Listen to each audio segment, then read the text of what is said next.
Welcome to Gyan Academy, providing quality education.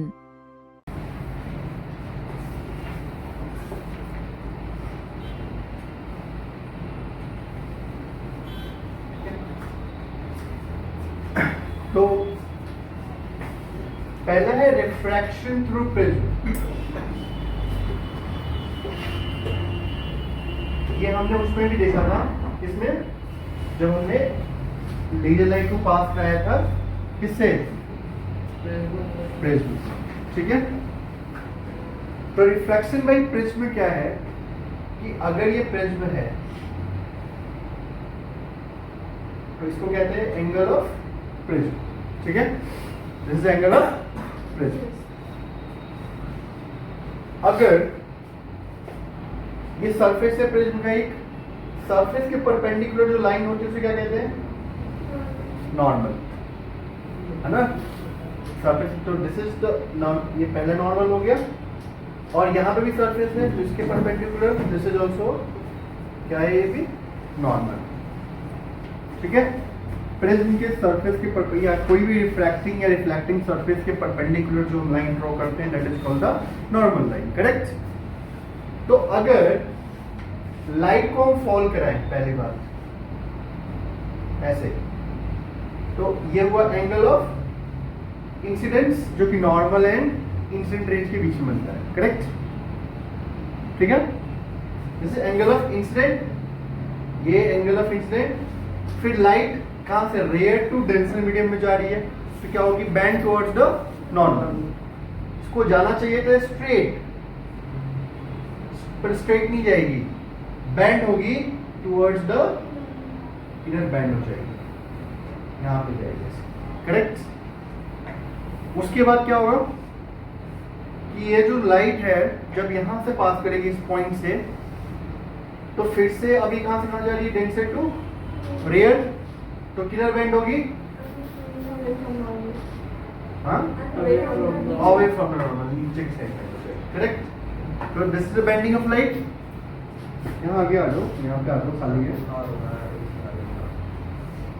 तो अब होता क्या है कि this part is refraction through prism. ठीक है, हमें क्या करना है, हमें देखना है, हमें बात करनी है इस चैप्टर में डिस्पर्शन की, डिस्पर्शन ऑफ लाइट। किसकी बात करनी है, डिस्पर्शन ऑफ लाइट।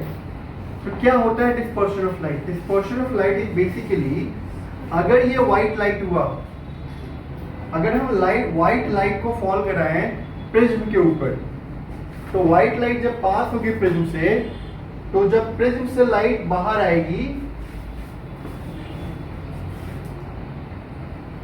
प्रिज्म से व्हाइट लाइट को एंटर कराते हैं, ये लाइट जब बाहर आएगी तो स्प्लिट हो चुकी होगी इनटू मल्टीपल कलर्स।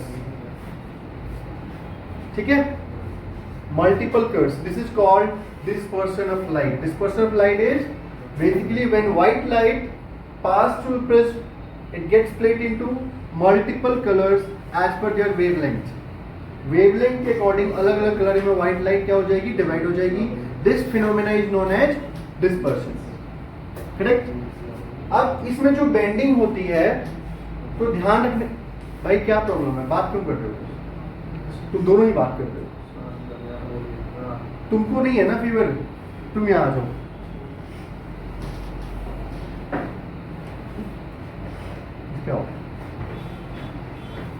इससे डाउट रिलेटेड है तो पूछो, बातें नहीं।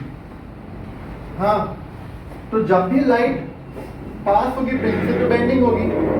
अब क्वेश्चन ये कि ऊपर वाली लाइट कौन सी होगी और नीचे वाली लाइट कौन सी होगी। तो ध्यान रखना कि बेंडिंग होती है as per the wavelength of light. Wavelength को अगर याद हो तो हम किस सिंबल से डिनोट करते हैं, लैम्डा से। वेवलेंथ का मतलब होता है, इसको हम डिनोट करते हैं किस सिंबल से, लैम्डा साइन से, क्लास 9 में पढ़ा होगा। तो वेवलेंथ अगर हाई ज्यादा हुआ, वेवलेंथ अगर ज्यादा हुआ लाइट का, तो बेंडिंग क्या होगी, लेस बेंडिंग। लाइट की सबसे कम बेंडिंग होगी और वेवलेंथ सबसे ज्यादा हुआ तो, और जिस लाइट का वेवलेंथ बहुत कम हुआ, ठीक है, लेस वेवलेंथ मोर बेंडिंग। तो बेंडिंग डिपेंड करती है वेवलेंथ पे। अब ध्यान रखना, सनलाइट में कितने कलर होते हैं? 7। कौन से जनरली हम करते हैं? विबग्योर, ये 7 है VIBGYOR. Violet, indigo, blue, green, yellow, orange, red. ठीक है, तो ध्यान रखना सबसे हाईएस्ट, सबसे ज्यादा जो वेवलेंथ होती है वो किसकी होती है? रेड लाइट की वेवलेंथ सबसे हाई होती है, रेड की वेवलेंथ सबसे ज्यादा होती है। तो सबसे कम बेंडिंग किसकी होगी? रेड की, क्योंकि उसकी वेवलेंथ सबसे ज्यादा है। रेड लाइट की वेवलेंथ ज्यादा है तो बेंडिंग कम होगी। तो जिसकी बेंडिंग कम होगी वो सबसे कहां रहेगा? ऊपर। करेक्ट। और सबसे कम बेंडिंग रेड की होती है और सबसे ज्यादा बेंडिंग किसकी होती है? वायलेट की। वायलेट का वेवलेंथ सबसे कम होता है। करेक्ट। अगर वेवलेंथ सबसे कम है दैट मींस बेंडिंग सबसे ज्यादा होगी। तो जिसकी बेंडिंग सबसे ज्यादा होगी सबसे नीचे आएगा, यहाँ पे आएगा वायलेट। और ऐसे बीच में बाकी सारे कलर भी होंगे। करेक्ट। क्योंकि सबकी वेवलेंथ अलग अलग है ना, इसलिए बेंडिंग सबकी अलग अलग हुई है, इसलिए सारे कलर एक दूसरे से क्या हो गए हैं? अलग हो गए हैं। पहले सारे मिक्सअप थे, मिक्स होने से व्हाइट बन रहे थे, लेकिन क्योंकि सबकी वेवलेंथ अलग अलग होती है तो बेंडिंग अलग अलग एंगल पे हुई है, इसलिए सारे अलग हो गए। तो इसे कहते हैं हम लोग स्पेक्ट्रम। क्या कहेंगे? The continuous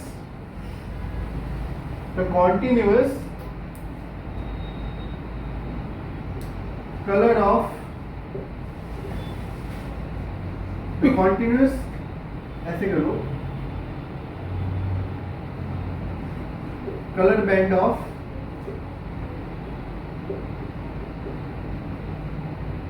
light is called spectrum। Spectrum का मतलब ये हुआ कि ये जो कलर है ना कंटिन्यूस होंगे। रेड होगा, रेड खत्म होगा तो ऑरेंज स्टार्ट हो जाएगा, ऑरेंज से फिर ट्रांजिशन हो जाएगी, ऑरेंज से फिर ट्रांजिशन हो जाएगी येलो में, येलो से फिर ग्रीन में, ग्रीन से फिर ब्लू में, और ऐसे करके वायलेट में होगा ट्रांजिशन। तो यहीं पे सवाल आता है कि रेनबो कैसे बनता है? रेनबो में भी यही फिनोमेना होती है, हमें डिफरेंट कलर्स दिखते हैं रेनबो में। तो रेनबो वाटर ड्रॉपलेट्स, जो काम यहाँ पे प्रिज्म कर रहा है रेनबो में, यही काम कौन करते हैं? वाटर ड्रॉप्स करते हैं। वो कलर सनलाइट की जो व्हाइट कलर है उसको स्प्रेड करते हैं मल्टीपल कलर्स में। ठीक है, तो रेनबो जब भी बनता है due to dispersion of light by, rainbow बनता है dispersion of light by drop of waters in atmosphere। ठीक है, एटमॉस्फेयर में अगर वाटर ड्रॉप्स ज्यादा हो, सनलाइट जब उस पे फॉल करेगी तो क्या होगा? वो बेंडिंग हो जाएगा मल्टीपल कलर्स में, बेंडिंग होगा और मल्टीपल कलर्स में डिवाइड हो जाएगा। मान लो अगर वाटर ड्रॉप्स है ना, तो वाटर ड्रॉप से जब लाइट पास होगी तो फिर वो मल्टीपल कलर्स में क्या हो जाएगी? चेंज हो जाएगी। इसलिए हमें रेनबो दिखाई देती है। लेकिन अब बारिश में ज्यादा दिखाई देते हैं, बारिश के साथ धूप होनी चाहिए कई बार। और रेनबो हमेशा किस डायरेक्शन में बनता है? रेनबो हमेशा दिखेगा अगर क्या करना है तुम्हें, जो सन है उसकी साइड बैक कर देनी है ना, तो रेनबो तुम्हें सामने दिखेगा। मतलब जब भी तुम रेनबो साइड करोगे सन जो होता है वो बैक साइड में आता है। ठीक है, तो अगर सन दिखे तो रेनबो तुम्हें फिर इधर दिखना पड़ेगा, तो रेनबो दिखेगा। ठीक है, और क्या हो रहा है? Dispersion of white light by water droplets in atmosphere. Atmosphere के सारे ड्रॉप जो है वो लाइट का डिस्पर्शन करते हैं। करेक्ट। तो रेनबो हो गया, इसमें वाटर ड्रॉप्स जो होते हैं वो एक्ट करते हैं जस्ट लाइक, क्या हो अगर जैसे एक प्रिज्म है, यहां से लाइट को हमने पास कराया, लाइट मल्टीपल कलर्स में क्या हो गई, ब्रेक हो गई, ठीक है। क्या हो अगर यहां पे हम एक इन्वर्टेड यानी जस्ट इसके ऑपोजिट एक और प्रिज्म लगा दूं और सारी लाइट यहां से पास हो जाए,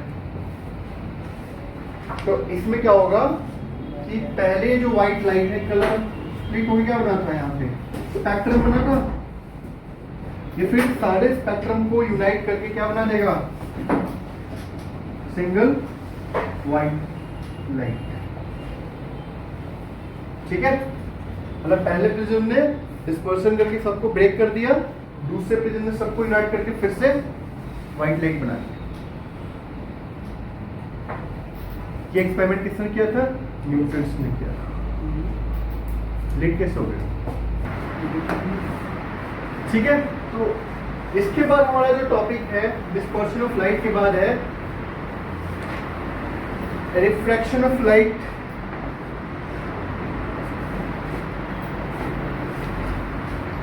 Like the real life phenomenon due to refraction of light।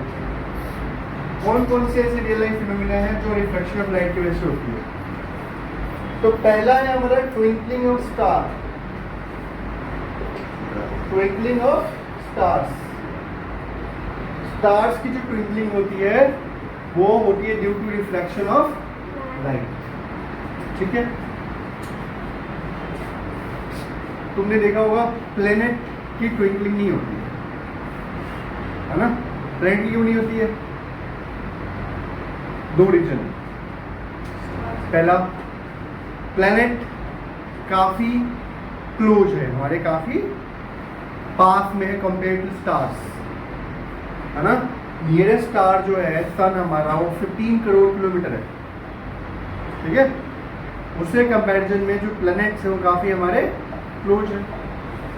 दूसरा, प्लैनेट की अपनी लाइट नहीं होती है, प्लैनेट दिखते हैं क्योंकि वो स्टार की लाइट को रिफ्लेक्ट करते हैं, प्लैनेट्स की अपनी लाइट नहीं होती है। जैसे कि अगर मार्स है तो मार्स का कलर थोड़ा सा रेडिश दिखाई देता है, तो मार्स रेडिश क्यों दिखाई देता है, क्योंकि वो सनलाइट को रिफ्लेक्ट करता है, उसकी जो जियोलॉजी कुछ ऐसी है कि वो रेड लाइट को ज़्यादा रिफ्लेक्ट करता है। ऐसे ही जो वीनस है वो भी दिखाई देता है ना, वो भी इसलिए दिखाई देता है क्योंकि स्टार्स की लाइट क्या करता है, रिफ्लेक्ट करता है, उनकी अपनी लाइट नहीं होती है, ठीक है।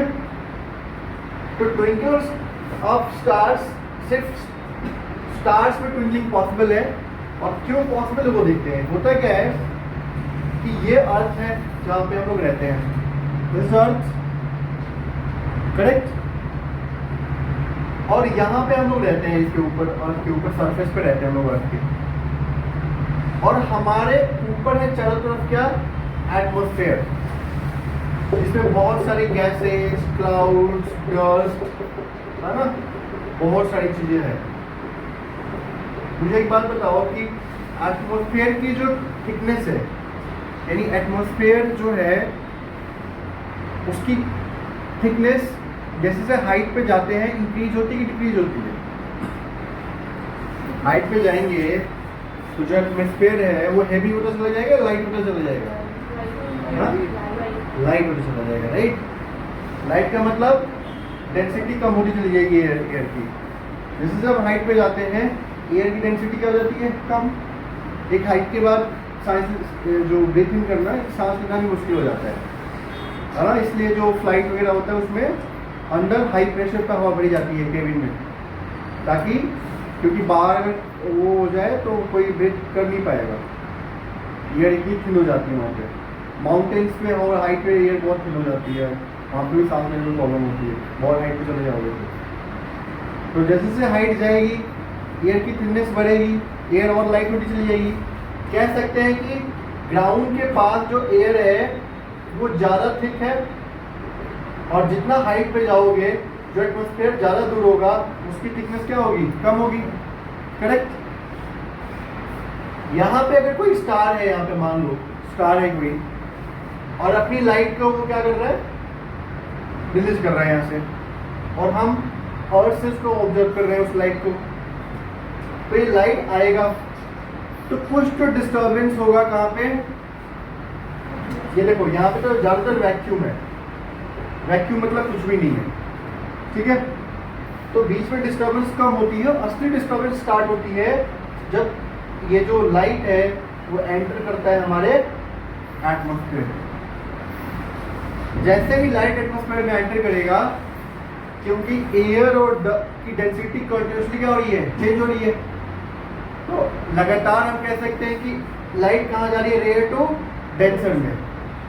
Light is moving rare to denser continuously, जब तक वो हम तक पहुंच नहीं जाती वो रेयर टू डेंसर जाएगी। दैट मीन्स की पाथ क्या होती रहेगी, चेंज होती रहेगी। दूसरा, जो एटमॉस्फेयर है हमारा वो हाईली अनस्टेबल है। दैट मीन्स जो एटमॉस्फेरिक कंडीशंस हैं, वेदर कंडीशंस है, वो कंटिन्यूसली क्या होते रहते हैं, चेंज होते रहते हैं, है ना। डिस्टर्बेंस हमेशा रहता है, कभी एयर डेंसिटी कम हो जाएगी, कभी ज़्यादा हो जाएगी, कभी एयर की स्पीड कम हो जाए, कभी टेम्परेचर लो आए, तो एटमॉस्फेयर हमेशा डिस्टर्ब हो रहता है। तो जब ये लाइट एंटर करेगी तो ड्यू टू रिफ्रैक्शन, क्योंकि मीडियम चेंज हो रहा है, एटमॉस्फेयर की कंडीशन कंटिन्यूसली चेंज हो रहे हैं, ये लाइट रिफ्रैक्ट होती जाएगी, हर पॉइंट पे क्या होगी, रिफ्लेक्ट होगी और अपने पाथ को चेंज करते हुए जाएगी और हम तक पहुंचेगी। क्योंकि हम तक पहुंचने वाली लाइट कॉन्टिन्यूसली रिफ्रैक्शन के थ्रू जा रही है, यानी अपने पाथ को कंटिन्यूसली चेंज करते हुए जा रही है, तो हमें लगेगा स्टार क्या कर रहा है, ट्विंकलिंग कर रहा है ना। क्योंकि लाइट का पाथ कॉन्टिन्यूसली चेंज हो रहा है ड्यू टू एटमॉस्फेरिक कंडीशंस, तो हमें ऑब्जर्वेशन यही मिलती है कि जो स्टार है वो फिक्स इंटेंसिटी ऑफ लाइट के साथ ग्लो नहीं कर रहा, उसकी इंटेंसिटी लाइट में चेंज होती रहेगी, क्योंकि हमारे पास पहुंचने वाली लाइट कॉन्टिन्यूसली क्या हो रही है, चेंज हो रही है due to weather conditions, refraction. तो ये क्वेश्चन आए तो इसको एक्सप्लेन करना है on the basis of refraction. Correct. दूसरा है अर्ली सनसेट और सनराइज। ठीक है, इसका मतलब ये है कि जो सनराइज होता है सुबह में, हाँ क्या बना रहे हो, सुबह में जो सनराइज होता है, जो हम सनराइज देखते हैं हम लोग, वो एक्चुअल सन को स्टार्टिंग में नहीं देख रहे होते हैं। एक्चुअल सनराइज 2 मिनट बाद होता है अप्रोक्सीमेटली। शुरू में जब तुम सन को देखोगे बिल्कुल रेडिश, फर्स्ट टाइम जो ऊपर आएगा वो एक्चुअल में वो रियल सन नहीं है, वो उसका क्या है, वर्चुअल। हमें लग रहा है कि सन वहां पे है, एक्चुअली सन वहां पे नहीं है। एक्चुअल सन वहां पे कितने मिनट बाद आता है, आफ्टर 2 मिनट्स, 2.5 मिनट्स, है ना। ऐसे ही सनसेट के टाइम पे जब सनसेट होता है तो सनसेट हो जाने के बाद भी 2 मिनट तक सन हमें दिखाई देता है। सन ऑलरेडी जा चुका है, फिर भी वो हमें दिखाई दे रहा है अराउंड 2 मिनट्स तक। अब क्वेश्चन कैसे क्यों हो रहा है, तो इसको भी एक्सप्लेन करना है on the basis of refraction. किसकी वजह से एक्सप्लेन करना है, रिफ्रैक्शन की वजह से। जैसे कि ये एटमॉस्फेयर है हमारा, सेम वही कंडीशन ले लेते हैं, ये यही बना लेता हूं मैं इसी पे।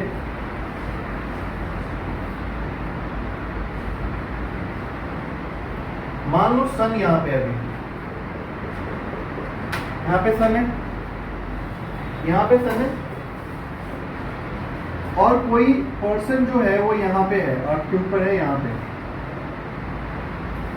कोई पर्सन है, यहाँ पे इस पॉइंट पे सन अभी यहाँ है। तो क्योंकि अर्थ की कर्वेचर की वजह से सन दिखेगा नहीं इसको, क्योंकि अर्थ जब ये पीछे देखेगा ना, सन से आने वाली डायरेक्ट लाइट तो आ ही नहीं सकती इसके पास, अर्थ ब्लॉक कर देगी, अर्थ के कर्वेचर खुद ही ब्लॉक कर देगा, ठीक है। तो सन को दिखेगा कैसे? तो होता क्या है कि लाइट सन से हम तक स्ट्रेट नहीं आती है, ऐसे सीधी नहीं आती है, फिर सीधी आती तो अर्थ ब्लॉक कर देती है, हमें यहाँ से दिखाई नहीं देता, यहाँ वाले पर्सन को सन दिखाई नहीं देगा, रात हो जाएगी, इसके लिए रात है। लेकिन जैसे ही एटमॉस्फेयर में लाइट एंटर करती, जानते हो यहाँ पे, जैसे ही एटमॉस्फेयर में सनलाइट एंटर करता है उसका रिफ्रैक्शन स्टार्ट हो जाता है। रिफ्रैक्शन स्टार्ट हो गया, वही रेयर टू डेंसर। तो लाइट क्या होती रहती है, यहाँ से बेंड होनी स्टार्ट हो जाती है, बेंड होते होते होते होते ना लाइट यहाँ से बेंड होते होते होते होते होते होते यहाँ पे पहुंच जाती है, बेंड होके पहुंचती है ड्यू टू रिफ्रैक्शन। तो ये जो पर्सन है जिसके पास ये लाइट बेंड होके आई है, इसको अगर स्ट्रेट, ये जो लाइट है इसको स्ट्रेट मिलाओगे तो ये यहाँ बनेगा, मतलब एक्चुअल में सन यहाँ पे है, उसको दिख कहाँ पे रहा है, यहाँ पे, और यहाँ से यहाँ तक सन को आने में करीब करीब लगेगा 2 मिनट्स, एक्चुअल सन वहाँ जाने में लगेगा 2 मिनट्स, उससे पहले ही इस सन की हमें विजिबिलिटी वहाँ पे आ रही है due to refraction of light. Book में भी इमेज बनाया गया हुआ है ना, यही है ना, due to refraction light is bending, है ना, और बेंडिंग की वजह से ये यहाँ तक पहुंचती है जबकि नहीं पहुंचनी चाहिए स्टार्टिंग में, और इसलिए सनराइज हमें 2 मिनट पहले दिखाई देगा। सेम प्रिंसिपल अप्लाई होते हैं सनसेट के टाइम पे, सनसेट हो चुका है, लाइट अब तक पहुंचनी नहीं चाहिए, लेकिन रिफ्रैक्शन की वजह से due to refraction light bend होके हम तक पहुंच जाएगी, तो सनसेट के 2 मिनट बाद तक की क्या दिखाई देगी, हमें सन दिखाई देगा, ठीक है। तो करोगे इसमें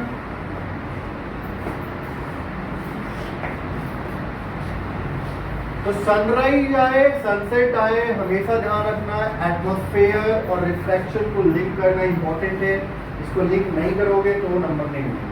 कीवर्ड सही है, refraction and atmospheric conditions, correct. अगला देखते हैं, नेक्स्ट है एक टॉपिक, इसको बोलते हैं हम लोग स्कैटरिंग ऑफ लाइट।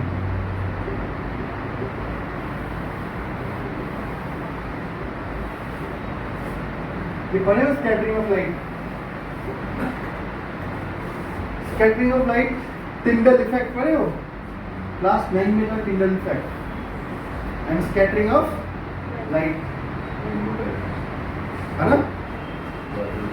क्या होता है इसमें कि अगर कोई भी मीडियम, अगर कोई कंटेनर में पार्टिकल्स हैं, ठीक है, और अगर हम लाइट पास कराएं यहाँ से, ठीक है, और इन पार्टिकल का साइज, इस पार्टिकल का साइज लाइट के वेवलेंथ के इक्वल है अगर या उसके आसपास है, size of particles, if the size of the particles are very close to the wavelength of the light, तो जब ये लाइट यहाँ से जाएगी तो लाइट का पाथ हमें दिखाई देगा, अंदर से ये जो लाइट पास होगी ना तो लाइट का पाथ हमें दिखाई देगा। ये कुछ ऐसा ही है कि जैसे कि अगर कमरे में एक छोटा सा कहीं होल हो जाए और वहाँ से जब सनलाइट आती है तो दिखती है कि ये सनलाइट सबकी नीचे आ रही है ना, क्योंकि वहाँ पे हो रहा होता है टिंडल इफेक्ट। जो पार्टिकल्स है ना, डस्ट पार्टिकल्स, वो लाइट से स्कैटर करते हैं, जिससे कि लाइट की पाथ क्या हो जाती है, विजिबल हो जाती है। स्कैटर का मतलब होता है डिफ्लेक्ट करना, इस चीज को डिफ्लेक्ट, अपनी पाथ से इधर उधर कर देना, स्प्रेड कर देना। अब जो हमारा स्काई है,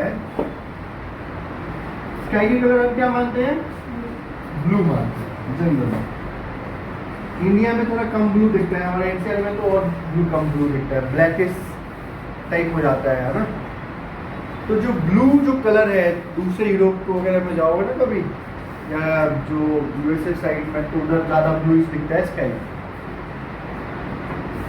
इसका रीजन ये है कि जो हमारा एटमॉस्फेयर है ये, इस एटमॉस्फेयर में डस्ट पार्टिकल्स हैं, ठीक है। स्काई कैसा दिखेगा वो इस बात पे निर्भर करता है कि जो डस्ट पार्टिकल्स हैं इनका साइज कितना बड़ा है। किसी एरिया के डस्ट पार्टिकल का साइज बड़ा हो सकता है, किसी एरिया के डस्ट पार्टिकल का साइज काफी छोटा हो सकता है। अगर साइज बड़ा है तो बड़ी वेवलेंथ की लाइट क्या करेंगे, वो ज्यादा स्कैटरिंग करेंगे। साइज छोटा है तो छोटी लाइट के साथ करेंगे। तो हम कह सकते हैं कि स्काई ब्लू जब ही दिखेगा जब एटमॉस्फेयर में प्रेजेंट पार्टिकल्स क्या करें, ब्लू लाइट को स्कैटरिंग करें। जो ब्लू लाइट है हमारी सन की, क्या होगी, उसकी स्कैटरिंग होगी, है ना। जैसे कि सोचो 7 कलर्स है सनलाइट में, है ना। अगर पार्टिकल का साइज ब्लू कलर के लाइट के वेवलेंथ के इक्वल है तो क्या होगा, ब्लू लाइट की स्कैटरिंग होगी। ब्लू लाइट का वेवलेंथ और एटमॉस्फेयर का पार्टिकल का साइज अगर मैच कर गया, मतलब आसपास हो गया, तो पार्टिकल किसको स्कैटरिंग, किस लाइट को स्कैटरिंग करेंगे, ब्लू लाइट को। ना रेड को, ना वायलेट को, ना ग्रीन को, किसी दूसरे को नहीं करेंगे। तो स्काई कैसा दिखेगा, जिस लाइट की स्कैटरिंग करेंगे ना वही दिखेगा, ब्लू दिखेगा स्काई, करेक्ट। इवन कई बार जो हम देखते हैं ना डिफरेंट कलर स्काई में, कभी कभी ना सनसेट के टाइम पे बारिश वगैरह होती है ना, तो देखना बारिश होने के बाद क्लाउड्स की वजह से डिफरेंट कलर हमें दिख रहा है, स्काई को देखने को मिलते हैं। वहाँ पे स्कैटरिंग ऑफ लाइट का बहुत बड़ा रोल हो जाता है। जैसे ये भी हो सकता है कि बारिश अगर हुई हो तो बड़े बड़े जो पार्टिकल्स हैं वो क्या हो गए, नीचे सेटल हो गए, लाइट पार्टिकल्स बच गए, तो लाइट को अलग कलर की लाइट को स्कैटरिंग करेंगे, तो शेड चेंज होती रहती है स्काई की, डिपेंडिंग की पार्टिकल्स कैसे चेंज हो रहे हैं। तो scattering of light is basically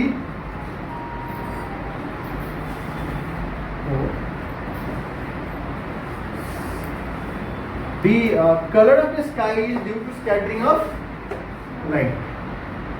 अच्छा, स्पेस में कलर कैसा होता है स्काई का, व्हाइट होता है, ब्लैक होता है। क्यों होता है ब्लैक,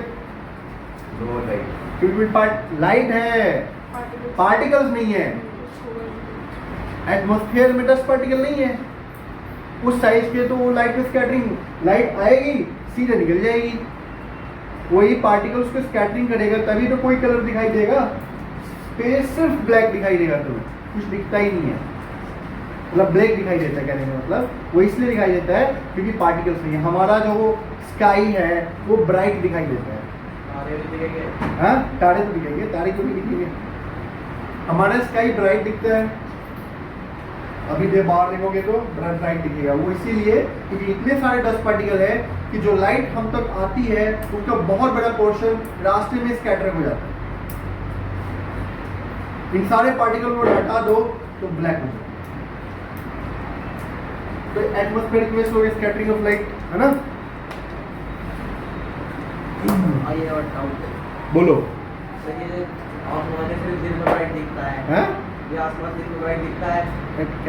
ब्राइट दिखता है, तो रात को कहाँ चले जाते हैं पार्टिकल्स, रात को लाइट नहीं होती ना। अरे पार्टिकल्स लाइट का स्कैटरिंग जब भी करेंगे ना जब लाइट होगी। सर मगर शाम को रेड कैसे हो जाता है आसमान, क्या आसमान शाम को रेड, हाँ वो भी क्वेश्चन है, देखते हैं इसका क्या रीजन है। सिर्फ शाम, मॉर्निंग और इवनिंग दोनों ही टाइम पे कलर कैसे हो जाता है, रेड। इवन ये भी क्वेश्चन हो सकता है कि मॉर्निंग और इवनिंग में सन रेड क्यों दिखता है और दोपहर होते होते व्हाइट क्यों हो जाता है ना, ये भी क्वेश्चन हो सकता है। तो इसका भी रीजन ये है कि देखो ध्यान से, मॉर्निंग और इवनिंग के टाइम में सन की डिस्टेंस अर्थ से सबसे ज्यादा होती है। मॉर्निंग और इवनिंग में हम सन से सबसे, अरे देखो अर्थ रिवॉल्व हो रही है ना ऐसे, तो अभी अगर सुबह हो रही है इसका मतलब धीरे धीरे अर्थ रोटेट होकर के जो हमारा वाला हिस्सा है वो सन के लाइट में जा रहा है। सुबह मतलब डे नाइट कैसे होता है, और रोटेट हो रही है। आधा पार्ट, जैसे अभी इस केस में क्या होगा कि ये वाला पार्ट सनलाइट में है, तो इधर दिन होगा, इधर रात होगी, क्योंकि और रोटेट कर रही है। तो धीरे धीरे रोटेट करती हुई कहाँ जाएगी, ये वाला इसे उधर आ जाएगा, ये वाला इसे इधर आ जाएगा, फिर इधर डे हो जाएगा, उधर नाइट हो जाएगा। करेक्ट। तो अभी जो लोग इधर रह रहे होंगे उनकी डिस्टेंस सन से ज्यादा, और जो लोग यहाँ पे रह रहे होंगे, बताओ किनकी डिस्टेंस सन से, और कुछ लोग यहाँ रह रहे होंगे, कुछ लोग यहाँ रह रहे होंगे, मान लो ए बी सी डी, अलग अलग पॉइंट पे लोग रहते हैं अर्थ पे, है ना। तो अभी मान लो कि इस वाले पॉइंट पे जो पर्सन होगा, यहाँ पे एक और पॉइंट लेते हैं, यहाँ पे जो होगा A B C D E ले लेते हैं इसको। ये पर्सन जस्ट अभी जाने वाला है सनलाइट में, है ना, और रोटेट हो रही है से, तभी ये सनलाइट में, अभी अंधेरा है, अभी सनलाइट में जाएगा ये। तो अगर ये सनलाइट में जाएगा तो सन से आने वाली लाइट को बहुत ज़्यादा डिस्टेंस कवर करना पड़ेगा, इतना डिस्टेंस कवर करना पड़ेगा, जबकि यहाँ जो सन है वो डायरेक्ट लाइट इतने में पहुंच जाएगी। मॉर्निंग और इवनिंग के टाइम में, और इवनिंग ऐसे अगर अर्थ ऐसे घूम रही है तो ये वाला बंदा फिर अब डे से नाइट में जा रहा है, तो यहाँ पे भी जो लाइट आ रही है वो ज़्यादा डिस्टेंस कवर कर रही है। मतलब मॉर्निंग और इवनिंग में सनलाइट ज़्यादा डिस्टेंस कवर कर रही है हम तक पहुँचने के लिए, और डे टाइम में हम सन के बिल्कुल सामने होते हैं, लाइट की पाथ सबसे शॉर्टेस्ट होती है। तो जब लाइट की पाथ ज़्यादा बड़ी होगी,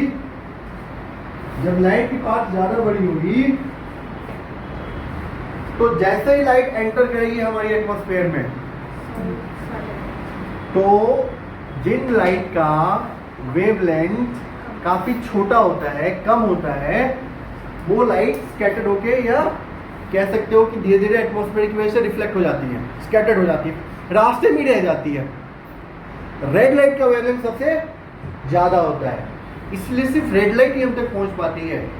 बाकी जितनी भी छोटी वेवलेंथ की लाइट है उसको जो रास्ते के पार्टिकल्स है, रास्ते की जो डिस्टर्बेंस है, वो खत्म कर देते हैं। इसीलिए जो डेंजर सिचुएशन होती है ना, उसके लिए क्या रखा गया है, लाइट का कलर रेड रखा गया है। रेड लाइट का मतलब स्टॉप, समथिंग इज रॉन्ग, क्योंकि रेड लाइट क्या होगी, काफी दूर से दिखेगी, क्योंकि रेड लाइट की वेवलेंथ सबसे ज्यादा होती है। रेड लाइट को बीच के जो मीडियम के डिस्टर्बेंस पार्टिकल्स है, वो डिस्टर्बेंस की वजह से उसको रिमूव नहीं कर पाएंगे, है ना।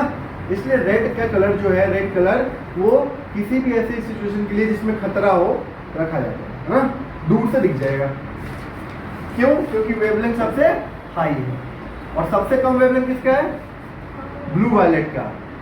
स्कैटरिंग सबसे ज्यादा किसकी होती है, ब्लू वायलेट की, इसलिए कलर भी किसका, स्काई का दिखता है हमें, ब्लू वायलेट दिखता है कलर।